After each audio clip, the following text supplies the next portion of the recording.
जय श्री कृष्णा। राधे राधे। श्रीमद् भगवत गीता के पास आपके हर प्रश्न का उत्तर है।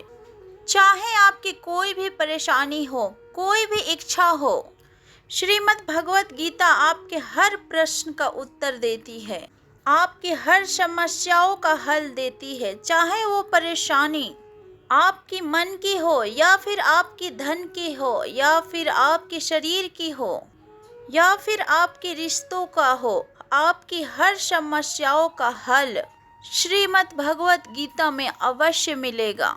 आज हम आपको उसी श्रीमद् भगवत गीता के ऐसे 11 अनमोल उपयुक्त को बताएंगे जो आपकी पूरी जिंदगी बदल देंगे। बस आप इन बातों को वीडियो के अंत तक ध्यान से सुनिए।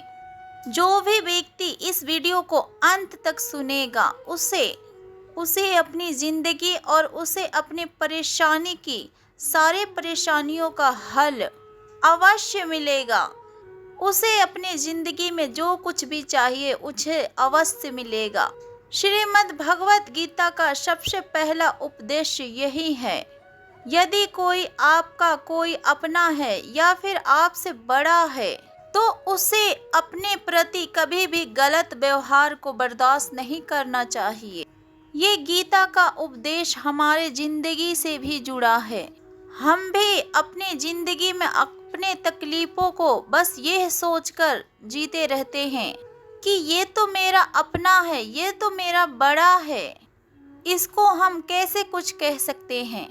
हम अगर नहीं सहेंगे, अगर हमने कुछ कह दिया तो हमारे रिश्ते ही खराब हो जाएंगे, हमारे रिश्ते ही समाप्त हो जाएंगे। पर सोचने की बात तो वो है कि उस व्यक्ति को आप अपना कैसे मान सकते हैं जो आपके तकलीफों का वजह हो।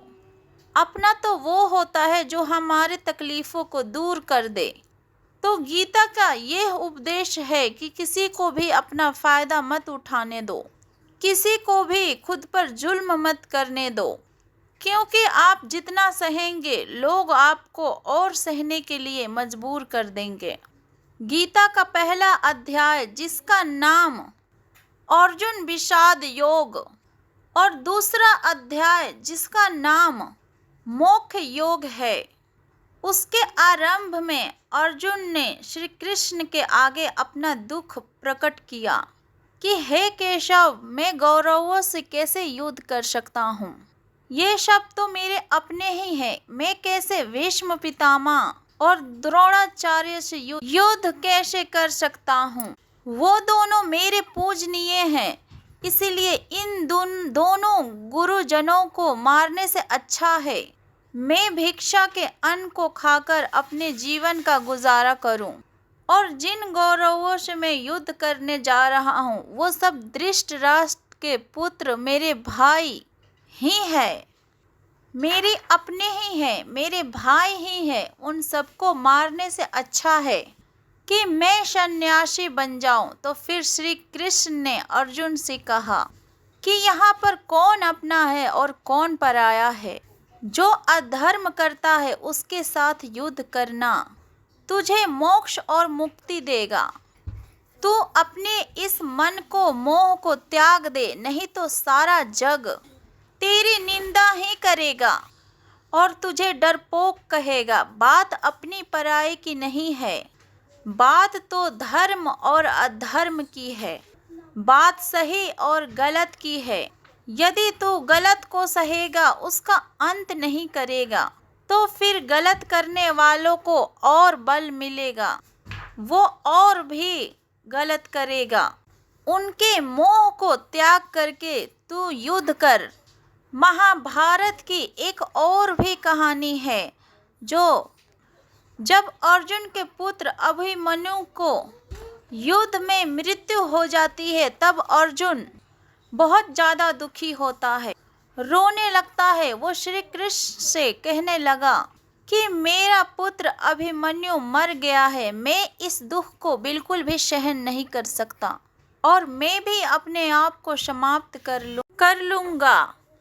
फिर भगवान श्री कृष्ण उसे आत्माओं के लोक में लेके गए, जहाँ पर अभिमन्यु बहुत ही आनंद से बैठा हुआ था क्योंकि उसने शत्रु उचित व्यवहार किया था, इसलिए उसे उत्तम पद की प्राप्ति हुआ था। अर्जुन अभिमन्यु के पास रोते रोते पहुंचा अपने पुत्र के पास।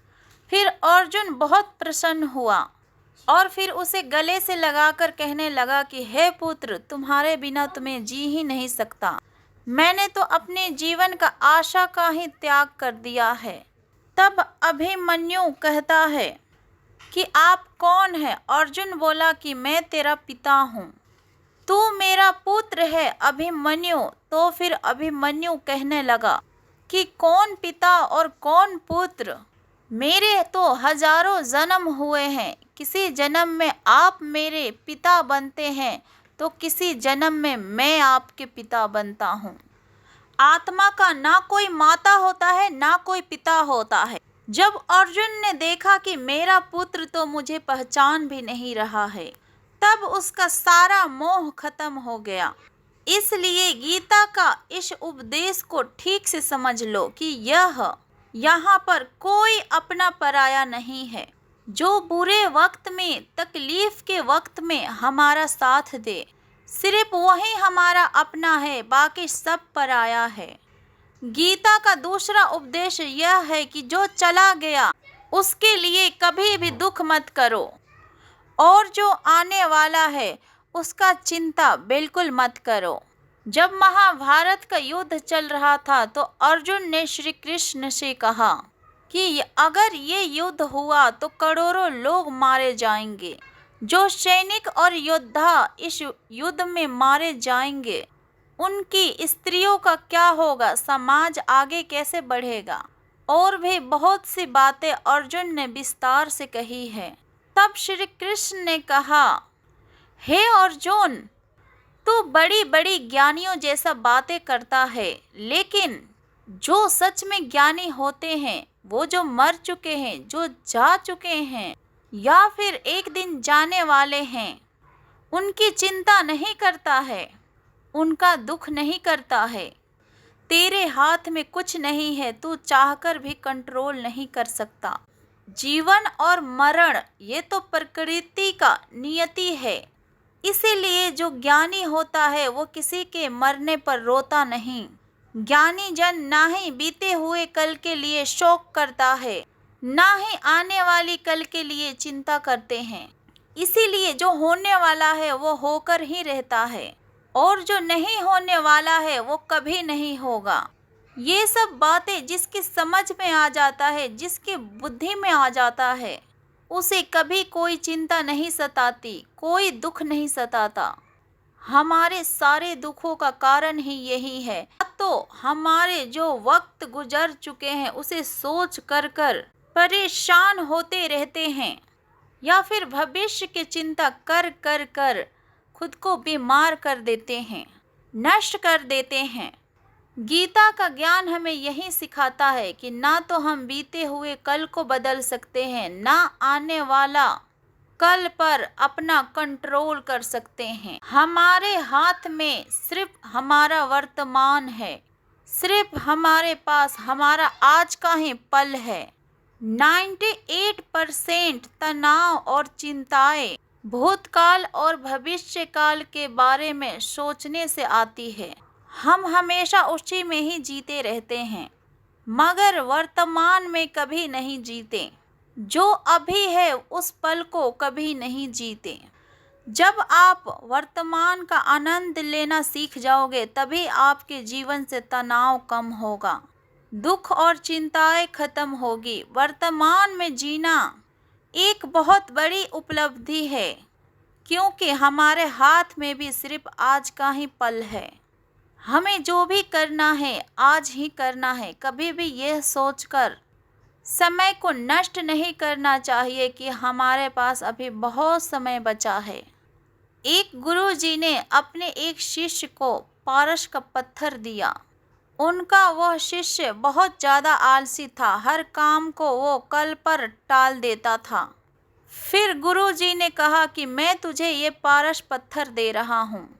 इस पारस पत्थर से जब तू लोहे को स्मरण कराएगा तो वो लोहा सोना बन जाएगा। और ये पारस पत्थर मैं तुम्हें 1 महीने के लिए दे रहा हूँ। जब ये 1 महीना समाप्त हो जाएगा तब ये पारस पत्थर मैं तुझसे वापस ले लूँगा। तब तक तो इस पारस पत्थर को अपने पास ही रख। तब गुरुजी का वो शिष्य बाजार में लोहा खरीदने के लिए चल पड़ा। जब बाजार में वो लोहा खरीदने पहुंचा तो उसे उस लोहे का रेट बहुत ज़्यादा महंगा लगा। उसने सोचा कि मैं थोड़े दिन रुक के ले लूँगा, जब लोहे का रेट थोड़ा कम हो जाएगी तो उसकी बुद्धि में फिर तनिक भी नहीं आया कि इस लोहे को मैं सोना बनाकर बहुत ज़्यादा धनी हो सकता हूँ। उसकी मन की सुस्ती, उसकी मन की आलस्य, उसके वजह से उसने उस काम को कल पर टाल दिया। ऐसे ही होता रहा। ऐसे ही करते करते पूरा महीना समाप्त हो गया। फिर गुरुजी उस शिष्य के पास आ पहुँचे कि बताओ तुमने कितना सोना बनाया। फिर शिष्य ने कहा कि मैंने तो अभी सोना बनाना शुरू ही नहीं किया। तो फिर गुरुजी ने कहा कि मुझे मेरा पारस पत्थर वापस चाहिए। फिर शिष्य बोला कि नहीं, मुझे थोड़ा सा वक्त दीजिए, मैं बहुत सारा सोना बनाना चाहता हूँ। गुरुजी ने कहा कि ये पारस पत्थर पूरा 1 महीना तेरे पास था, तू कुछ नहीं कर पाया, लेकिन अब समय समाप्त हो चुका है। ऐसे ही हमारा जीवन है और हमारी जिंदगी है और ये समय ही पारस पत्थर है। हम समय के एक एक पल से अपने जीवन को सोना बना सकते हैं, लेकिन हमें यह लगता है कि हमारे पास बहुत सारे समय बचा है। एक दिन जिंदगी को जी लेंगे, एक दिन जिंदगी में खुश हो जाएंगे, लेकिन वो दिन कभी नहीं आता और हम जिंदगी में भागते रहते हैं, चिंता करते रहते हैं, दुखी होते रहते हैं, लेकिन जिंदगी को जीना और खुश रहना हम भूल जाते हैं। इसीलिए हमें गीता के ज्ञान यह सिखलाती है कि हमें आज में खुश रहना सीखना चाहिए। गीता का तीसरा उपदेश यह है कि मौत से डरना बिल्कुल ही व्यर्थ है। श्री कृष्ण ने गीता में कहा है कि ये संसार मृत्यु लोक है, जिसका भी जन्म हुआ है वो एक दिन जरूर मर जाएगा, जिसका आरंभ हुआ है उसका अंत अवश्य होगा। हम इसे रोक नहीं सकते। जैसे हम रोज कपड़े बदलते हैं, वैसे ही हमारी आत्मा भी एक नया शरीर को धारण करती है।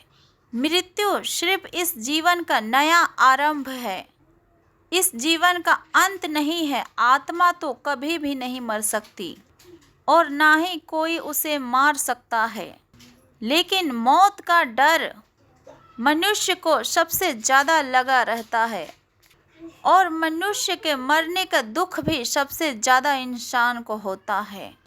एक पेड़ में 2 पक्षियों का जोड़ा रहता था। उन दोनों को एक दूसरे से बहुत प्रेम था। उन्होंने साथ जीने मरने की कस्में खाई थी। एक दिन एक शिकारी आया और वहाँ पेड़ पर बैठे एक मादा पक्षी को मार दिया। तो फिर उसके बाद वो अकेला नर पक्षी रोने लगा कि मैं तुम्हारे बिना कैसे जी पाऊंगा। तुम्हारे जगह मेरी मृत्यु आ जाती और मेरा जीवन तुमको मिल जाता। वो रो रो के बहुत विलाप करने लगा। इतने में ही उस शिकारी ने दूसरा तीर चलाया और उस नर पक्षी को भी मार दिया। वास्तविकता में ये कहानी तो हमारे ही है। हम ही रोते रहते हैं जब कोई मरता है तो, लेकिन हमें यह नहीं पता कि एक ना एक दिन हमारा ही जीवन समाप्त हो जाएगा। हम भी उसी मृत्यु के पेड़ पर ही बैठे हैं, लेकिन शरीर का मिटना हमारा अंत नहीं है। श्री कृष्ण ने अर्जुन से कहा कि हे अर्जुन, तेरे और मेरे अनंत जन्म हुए हैं। तुझे कुछ भी याद नहीं है, लेकिन मुझे सब याद है। जो व्यक्ति इस सत्य को समझ ले कि मैं इस संसार में कुछ वक्त के लिए आया हूँ, उसके जीवन के सारे झगड़े, सारे दुख, सारे चिंताएं ही दूर हो जाएगी। जब इस संसार से जाना है तो दुख किस बात के। पहले के लोग साधु महात्मा पैदल ही यात्रा करते थे। यात्रा करते करते वह एक नगर में पहुँचे। वो महात्मा बहुत थक चुके थे। उस नगर में उन्होंने एक महल देखा और उस महल में जाकर उन्होंने विश्राम करने के लिए सोचा और वे उस महल में जाकर सो गए। जब उस महल का राजा पहुंचा, अपने पलंग पर उस महात्मा को सोता देखकर बहुत हैरान हो गया। राजा उस महात्मा से पूछने लगा कि तुम मेरे महल में कैसे घुस आए और मेरे बिस्तर पर सो रहे हो। महात्मा ने कहा कि ये तुम्हारा महल है, मुझे तो लगा कि धर्मशाला है। तो फिर राजा ने कहा कि आपको मेरा महल धर्मशाला कैसे लगा। तो फिर महात्मा ने उस राजा से प्रश्न किया कि तुमसे पहले इस महल में कौन रहता था। तो फिर वो राजा बोला कि मुझसे पहले यहाँ पर मेरे पिताजी रहते थे और उससे पहले मेरे दादाजी यहाँ पर रहते थे। तो फिर महात्मा ने प्रश्न किया, क्या तुम इस महल में हमेशा रहोगे कि तुम्हारे बाद कोई और रहेगा। तो फिर राजा ने उत्तर दिया कि मेरे बाद मेरा पुत्र इस महल में रहेगा। तो फिर महात्मा कहने लगे कि जिस जगह पर रहने वाले लोग बार बार बदल जाते हैं उसे महल कैसे कह सकते हो, वो तो धर्मशाला ही है। इसीलिए तेरे महल को धर्मशाला समझकर मैं इसमें रात बिताने के लिए आ गया। यदि हम भी इस बात को समझ ले कि हम भी कुछ समय के लिए यहाँ पर आए हैं, आनंद रहने के लिए आए हैं, खुश रहने के लिए आए हैं, तब हमारी सारी दुख ही समाप्त हो जाए। जब हम अपना मोह यहाँ पर जमा लेते हैं, अपना दावा यहाँ पे जमा लेते हैं कि ये मेरा है, इसे मैं छोड़ नहीं सकता और इसके बिना हम जी नहीं सकते, तब हमारे जीवन दुखों से भर जाता है। इसीलिए जीवन में मृत्यु का भय को त्याग करके हर पल का आनंद लेना चाहिए। गीता का चौथा उपदेश, मन और विचारों को कंट्रोल किए बिना जीवन में कभी शांति और सुकून मिलने वाला ही नहीं है। अर्जुन ने श्री कृष्ण से कहा कि मेरा मन सही गलत सब कुछ जानता है, फिर भी मेरे विचार मुझसे कंट्रोल नहीं होता है। मैं जो करना चाहता हूँ वो मैं कर नहीं पाता हूँ और जो मैं करना नहीं चाहता वो मेरा मन मुझसे ज़बरदस्ती करवाता है। इसलिए मैं बेचैन हो गया हूँ, मुझे शांति प्राप्त नहीं हो रही। तो फिर श्री कृष्ण ने कहा, तुम्हें अपने मन और विचारों से डिटैच होकर अपनी मन और विचारों को सही दिशा में ले जाने के लिए प्रैक्टिस करनी होगी, अभ्यास करना होगा। और यह एक दिन का काम नहीं है। जब तक तू अपने मन और विचारों का त्याग नहीं करता, तब तक तुझे अपने जीवन में कभी शांति नहीं मिलेगी। एक राजा था, वो बहुत बेचैन और परेशान रहता था। एक दिन वो अपने गुरुजी के पास गया कि मेरे मन बहुत बेचैन है, मैं बहुत परेशान हूँ, मैंने पूरा दुनिया को जीत लिया है, सब कुछ है मेरे पास, परंतु मैं खुश नहीं हूँ, मेरे मन में सुकून नहीं है, शांति नहीं है। तो फिर गुरुजी ने राजा से कहा कि यदि तुम्हारे नगर में कोई ऐसा व्यक्ति है जिसने सुकून को प्राप्त कर लिया है, शांति को प्राप्त कर लिया है, तुम उसका एक बार कुर्ता पहन लो, तुम्हारे जीवन में भी शांति आ जाएगी।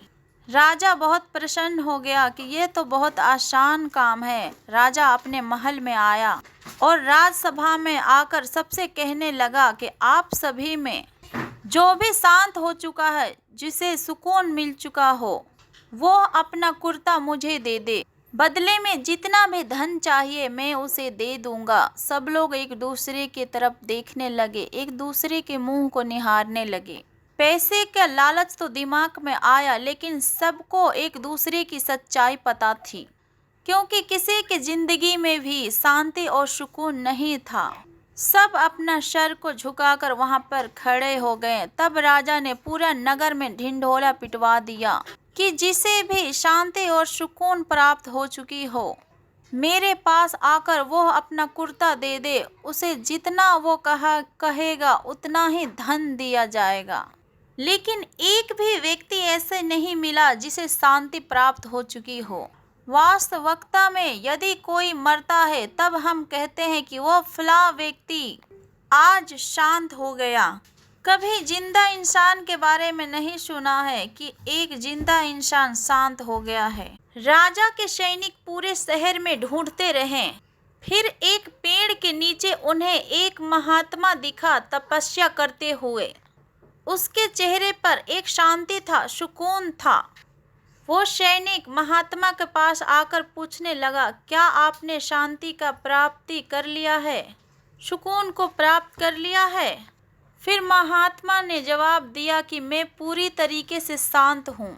फिर सैनिक उस महात्मा को राजा के पास ले गए। राजा ने उस महात्मा से प्रश्न किया, क्या आपको शांति और सुकून प्राप्त हो चुके हैं? तो फिर महात्मा कहने लगे कि महाराज, मैं पूरी तरीके से शांत हूँ। मुझे कोई चिंता नहीं, मुझे किसी चीज़ की लालच नहीं और मुझे कोई इच्छा भी नहीं। फिर राजा भी बहुत प्रसन्न हो गया कि आखिर वो व्यक्ति मुझे मिल ही गया जिसे शांति और सुकून प्राप्त हो चुकी है। फिर राजा उस महात्मा से कहने लगे कि हे महात्मा, आप कृपा करके अपना कुर्ता मुझे दे दीजिए। बदले में आप जो कुछ भी हमसे मांगोगे हम वो सब आपको देंगे। वो महात्मा कहने लगे कि महाराज, सुकून और शांति तो मुझे मिल चुका है, लेकिन क्या करूं, मेरे पास कुर्ता ही नहीं है पहनने के लिए जो मैं आपको दे सकूं। तब राजा ने उस महात्मा का बात सुना कि इस महात्मा के पास तो कुर्ता भी नहीं है पहनने के लिए। उसके बाद भी ये महात्मा इतना शांत है, इसके जीवन में सुकून है। मैं सारी जिंदगी धन को जोड़ने में लगा रहा, दुनिया को जीतने में लगा रहा, लेकिन फिर भी मुझे शांति और सुकून नहीं मिली।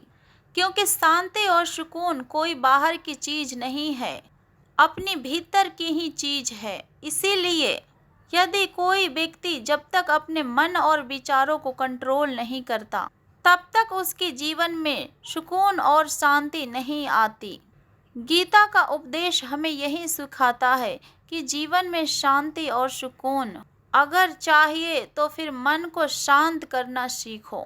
गीता का 5वां उपदेश यह है कि वासना, क्रोध और लालच सर्वनाश के कारण है, नरक का द्वार है। जिस भी मनुष्य में ये 3 अवगुण होते हैं वो हमेशा दूसरों को दुख पहुंचाकर अपने ही सुख का पूर्ति करते रहता है। किसी भी चीज़ का हद से ज़्यादा वासना करना और क्रोधित स्वभाव करना और मन में लालच होना उसके जीवन के सुख को समाप्त कर देते हैं, उनके सारे रिश्तों में जहर भर देते हैं।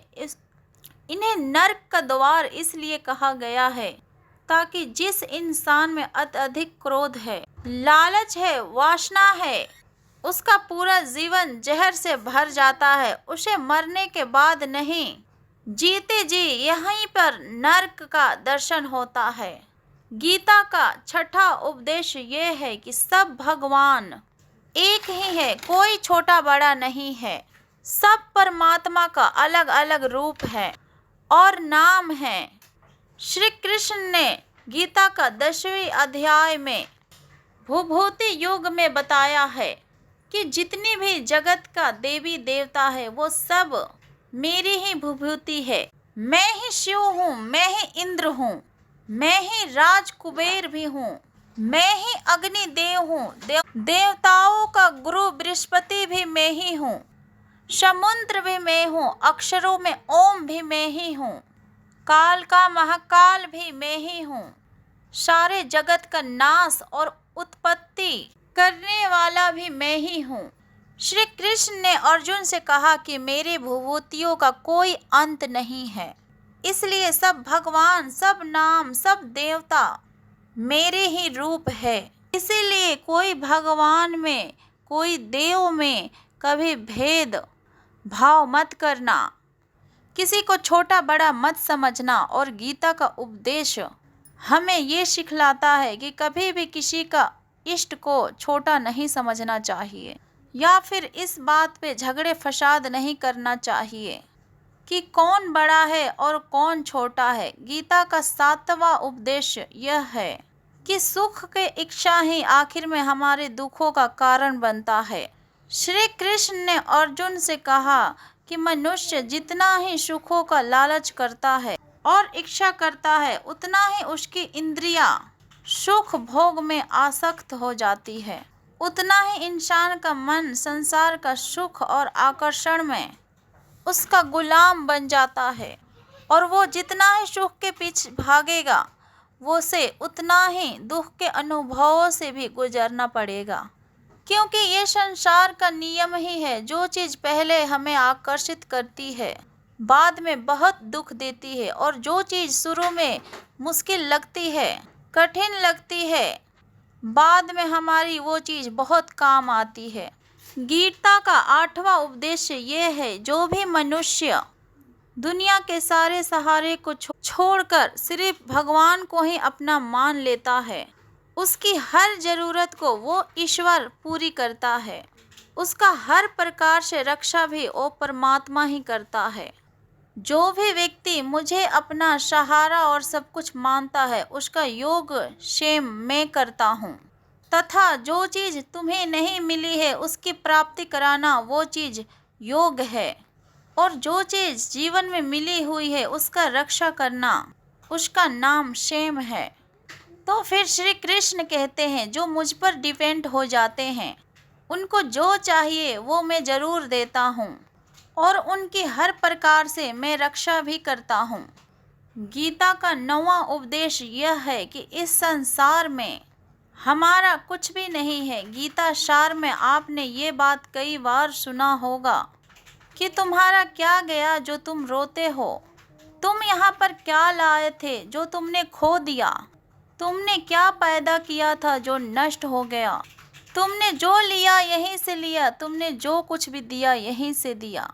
जो आज तुम्हारा है कल किसी और का होगा, क्योंकि परिवर्तन इस संसार का नियम है। कल तक हम जिसके बिना जी नहीं सकते थे, आज उससे कोई रिश्ता ही नहीं है, बातचीत तक नहीं है। कहाँ गए वो जीवन भर के सारे रिश्ते नाते, वो सारे मित्र जो साथ जीने मरने के बातें करते थे, आज पता भी नहीं कि वो लोग कहाँ चले गए। ये संसार परिवर्तनशील है, सब लोग यहाँ बदल जाते हैं, हर रिश्ता बदल जाता है, और तो और ये हमारा शरीर भी हर दिन बदल रहा है।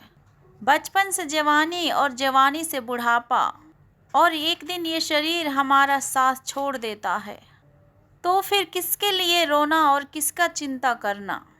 हम सारी जिंदगी रिश्तों को बनाने में, सजाने में और संवारने में लगे रहते हैं, लेकिन एक दिन सब कुछ बिखर जाता है। सारी जिंदगी की संपत्ति और जिस रिश्तों के लिए हम लड़ते रहते हैं, एक दिन सब कुछ को छोड़ कर हमें इस दुनिया से जाना पड़ता है।